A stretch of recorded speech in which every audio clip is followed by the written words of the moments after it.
Okay, so this is going to be quite a lengthy video, but I wanted to update the video I made about a year ago on heroes. Since then, we have had some new heroes that was introduced, and one of the main problem was that I had the background music which was too loud and a lot of people couldn't hear. So I'm going to go ahead and make another one. So let's jump right into it. So heroes, basically you can find them on your bottom right, and if you see it you can open them up and see what heroes you got. As you see that I have most of my F2P heroes gold, and when we talk about F2P versus P2P, F2P is free to play heroes, which are things that you can actually earn through doing hero stages or doing hell events within the game, so you don't actually have to purchase. But P2P heroes are the ones that you actually have to purchase.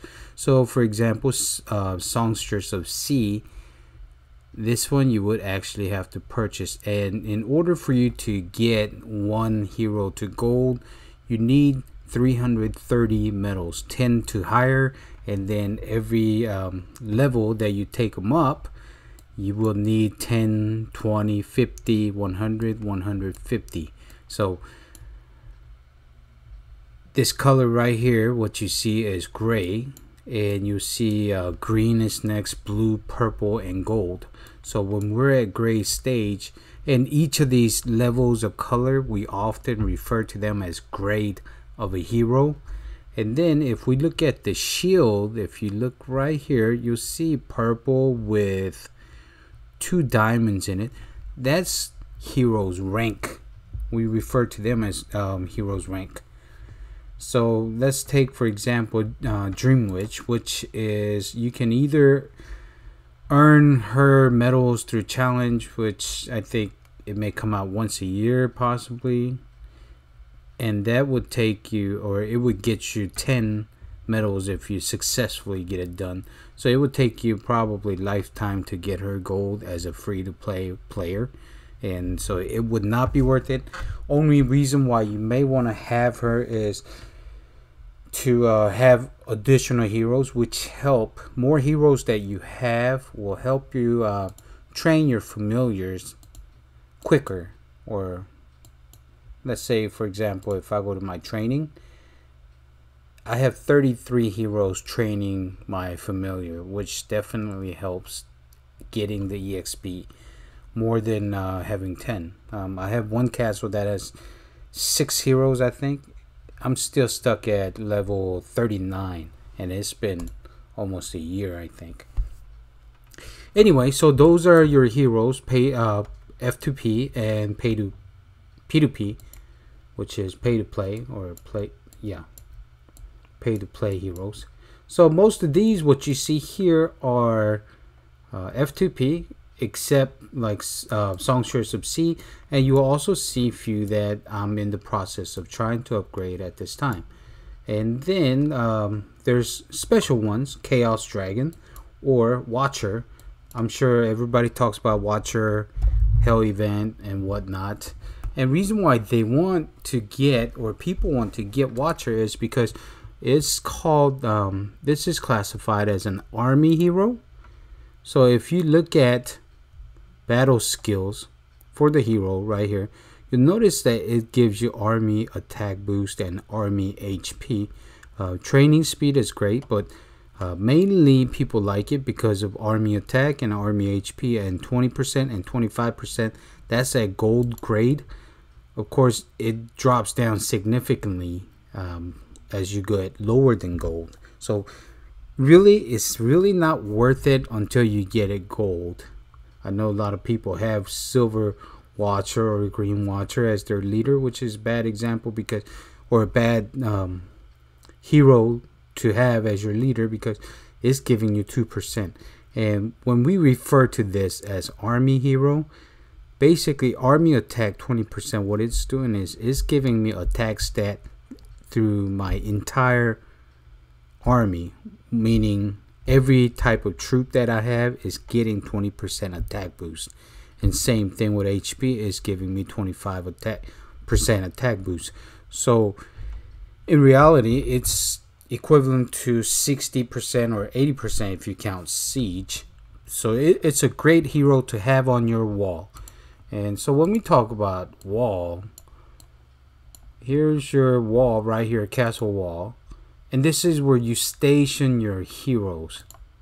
And you'll notice I have 5 heroes stationed right now, and you put it there, and basically they're the heroes that's going to defend your turf. Okay, here we go. Station your heroes and familiars to defend your turf. So it actually defends your turf, and since you have all 3 type of or 4 type of troops that you want army heroes to defend your turf, giving every single troop type attack boost or HP boost for every single troop type, not one specific type.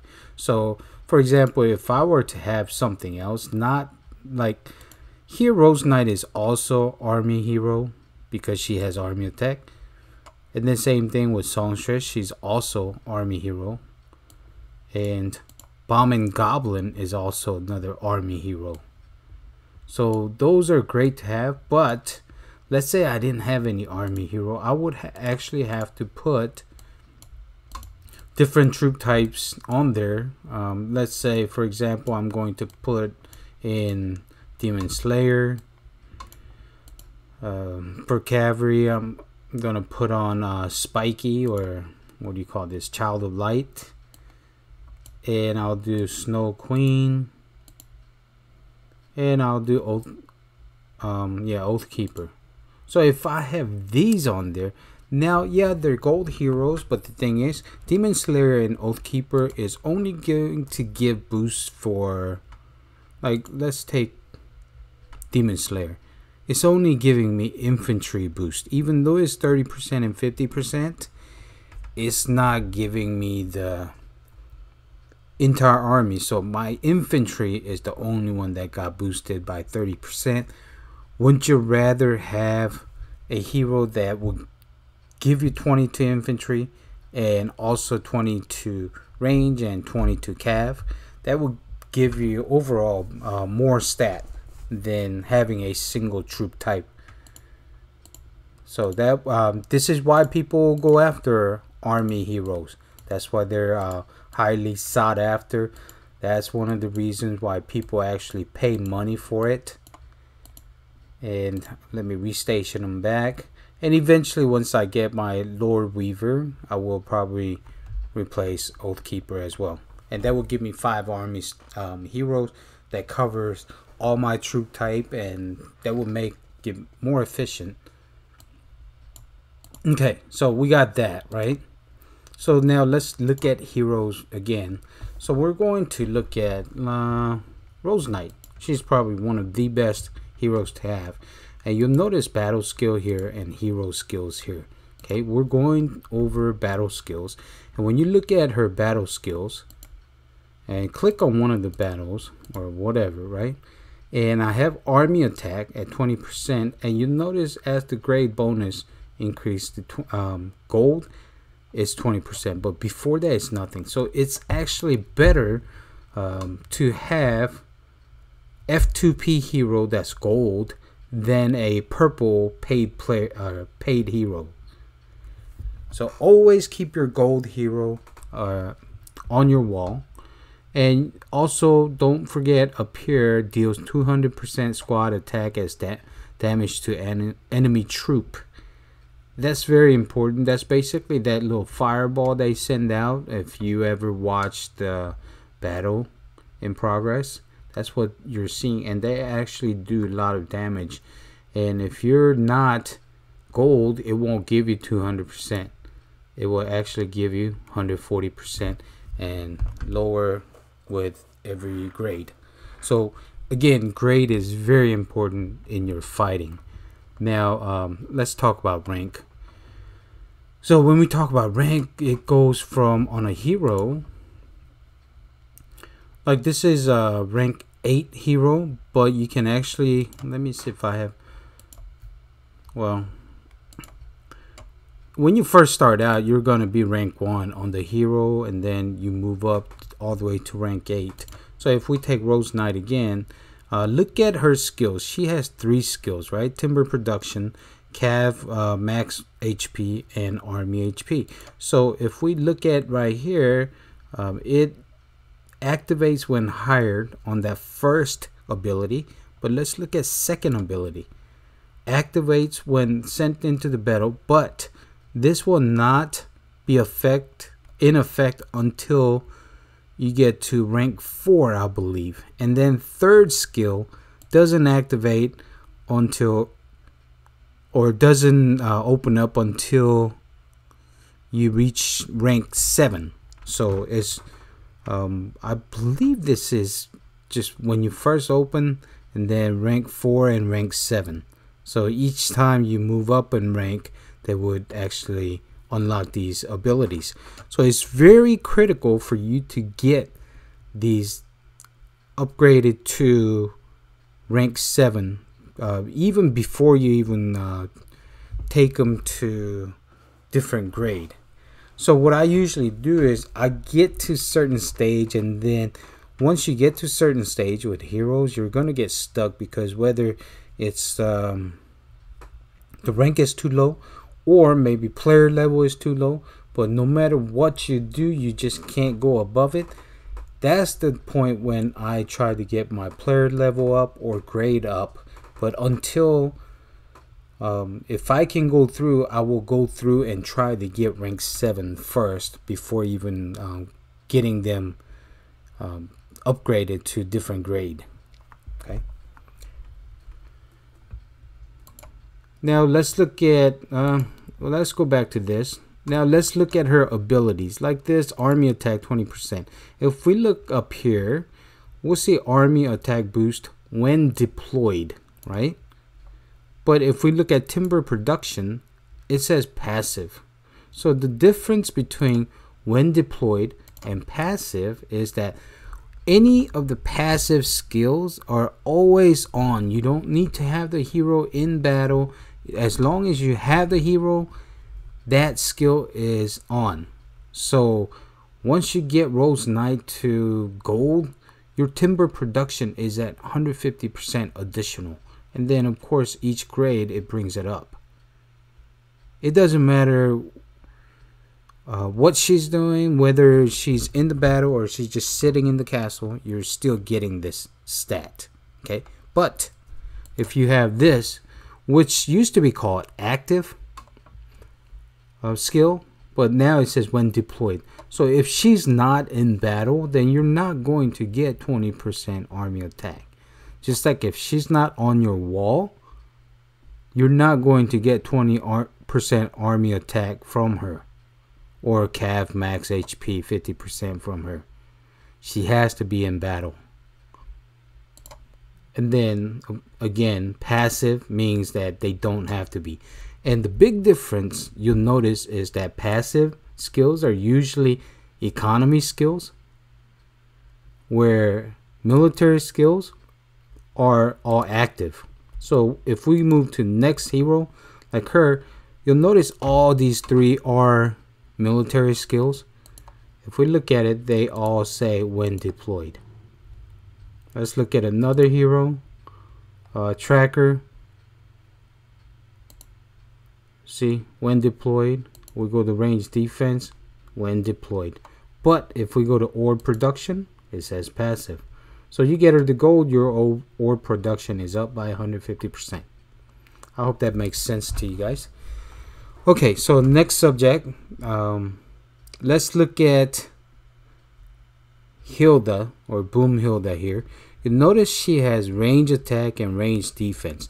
In this game, the biggest stat or the best stat to have is attack, and then next is HP, and then the third, which is almost useless, is defense. So if you look at Tracker, she has 30% and 50%, 30% attack and 50% defense, right? So let's look at and if you look at Hilda one more time, you'll also see type. says range, okay, and you'll see command plus 10,000. So when we send a troop, she can command additional 10,000 troops.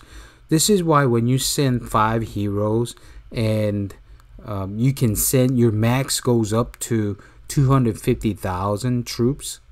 But if you send without the leader or any heroes, then it stays at 200,000. At, we're talking about castle level 25.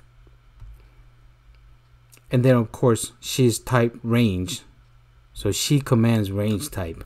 Now let's look at again her. She has attack 30% and defense 50%. And like I said earlier, attack is most important, HP, and then defense. Now I want to look at another range hero, Snow Queen. If you look at here, her attack is 30%, but instead of defense, she actually has an HP 50%. So yes, Hilda does look tougher, but who's actually a better hero on range type? It's definitely Snow Queen, and she is probably the best range hero in the game.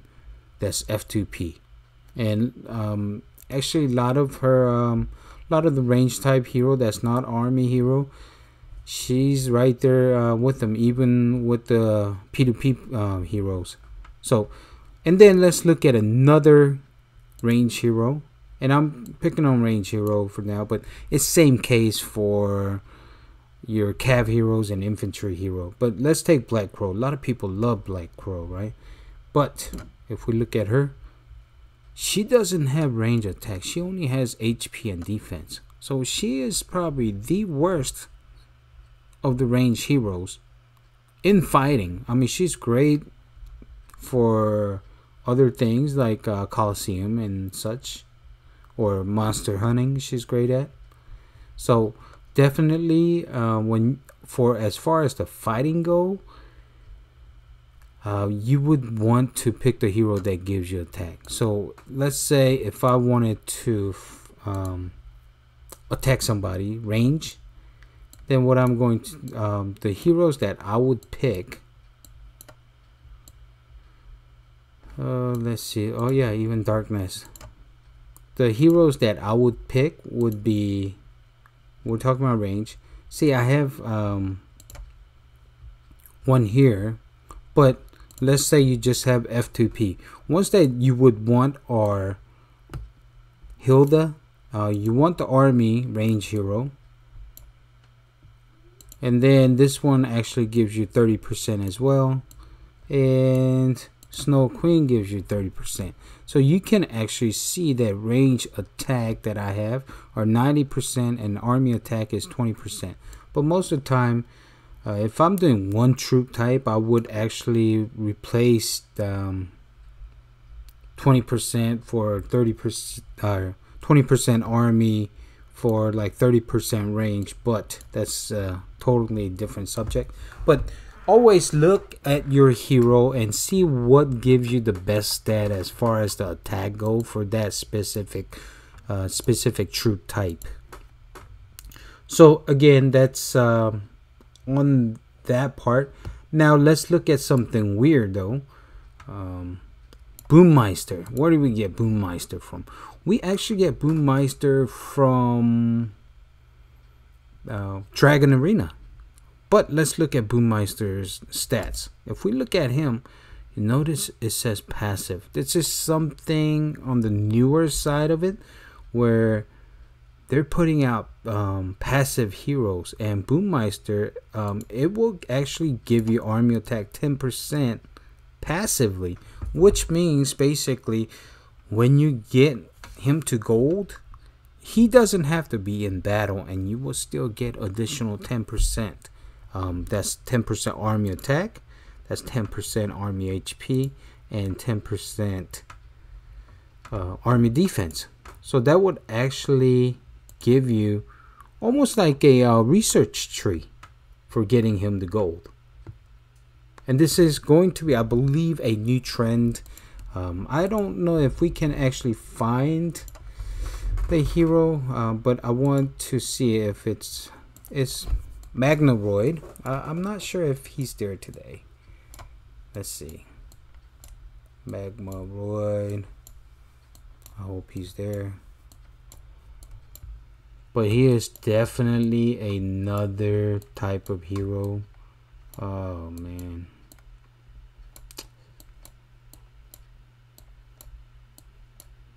Yeah, he's gone. I just had a reset. But if you can, yeah, when Magnoroid comes out next, take a look at his stats. His stats are also passive, so you can actually purchase Magnoroid medals, and if you get him the gold, you're also going to get 10% off of him passively. So again, passive heroes may be a thing in the future, but it is a great thing to have because it gives you 10% all the way around. Now we're also going to look at hero like this Curse Hunter. See how it gives you infantry 30%, but now they're coming out with different things where it'll actually give you merging speed packs or coalition army size and wonders. This 200,000. So getting it to gold will give you additional 200,000 that you can send during WoW to forts and bases. So and then I believe there's no, Don Guapo is one of them. Let's also go back and look at another type of hero. Everybody loves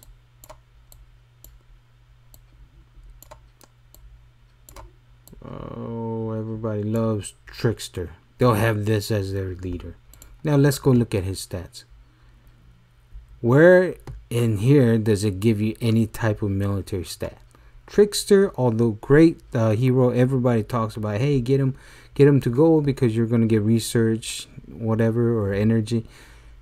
As far as economy side, it's a great hero, but is it necessarily the first hero you want to get to? Because by the time you get him to gold, a lot of your research has been done and your monster hunting is doing well, and you wasted a lot of time trying to get him gold instead of getting your fighting heroes to gold. So me personally, I like the fighting heroes, so I usually do my top five to gold, and my top five is usually 2 army heroes that's F2P, which is Rose Knight and Bomb and Goblin, and then I'll get Demon Slayer, Oath Keeper, and Snow Queen. Those are my top 5, and then my 6th one is Child of Light, in case I want to add additional cav on my wall. But that's basically what I use, or what I always upgrade first. Now, but again, let's go look at his. You notice it says passive. All his skills are passive. It's just a passive hero, but it's an economy passive, so it doesn't really do you much as far as the fighting go. But they are still good heroes to upgrade eventually. It's just not, maybe not the first of choice. Just like Scarlet Bolt, same thing here. I don't really necessarily need infantry defense, just, and construction and energy is what she gives. So that's not the best hero to have, I don't think. Shade, wall defense, infantry defense, but really not the attack stat that we're looking for in the hero. So if you look at every hero, and if you look at the setups on the F2P, there's always enough for 5 or 4 heroes that you can send, plus an army hero. But that's also another, how many heroes do you send, or what troop types, or what heroes you send. That's a different subject. I just wanted to go over heroes and how to look at them, how to look at their stats, and what to first upgrade before anything else. Because a lot of people, I see so many Trickster on their wall. I see so many people with just random heroes. Death Knight is one of the popular ones that people like to put on when they first play. But if you look at Death Knight, he doesn't have cav attack. Your best cav hero is actually Child of Light. It has cav attack and HP. So that's top two things that you would want in a hero. So that's my brief, well, I wouldn't say brief, but that's my take on the hero, and it's done well for me as far as whether it was trapping or sending out attacks.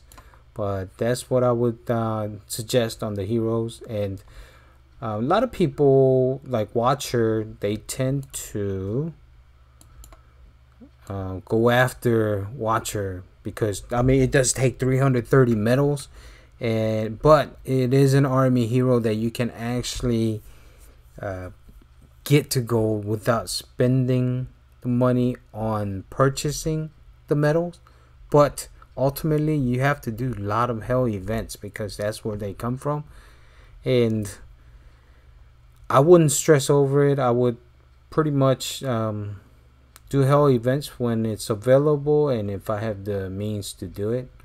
A lot of people will not open it by the time they're T4. I think it would actually take them beyond T4 to get Watcher, unless you're specifically going after it from the get-go and you know exactly what you're doing.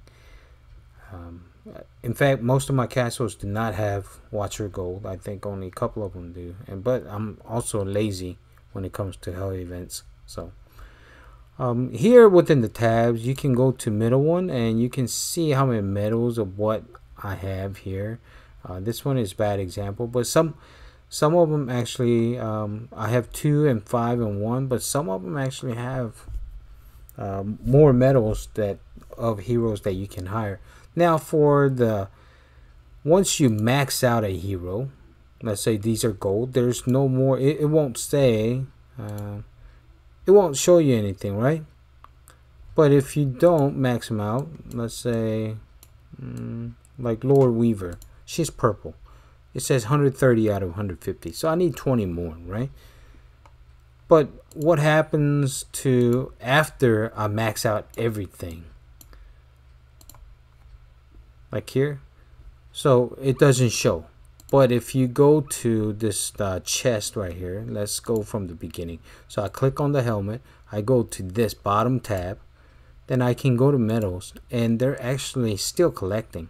And what I like to do is I actually collect about 200 of each, especially my top 5 heroes that I'm wanting to hold on to. These heroes, I have 200 just in case, because if we look at it, with this game, there's such a pattern. There's gray heroes, there's green heroes, blue, purple, and gold heroes, right? But what were we introduced to that within the last couple of years?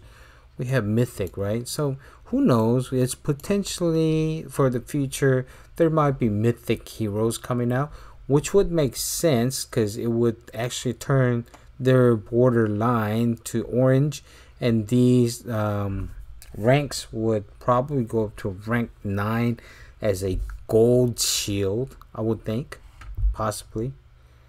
So that's what I would assume. So in case that happens, what I'm doing is I'm collecting, because all of them are gold, all my F2Ps are, so I'm actually collecting additional 200 for each of the heroes, because I'll figure there was 10 to hire, 20, 50, 100, 150. So I'm thinking next jump is 200 or 250.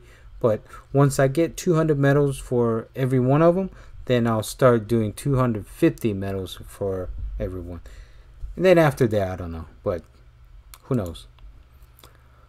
But yep, that's my take on the hero. I hope this helped somebody out there, and thanks for watching, and thanks for hanging on for entire babble, and hope to see you guys on the next video. Thanks.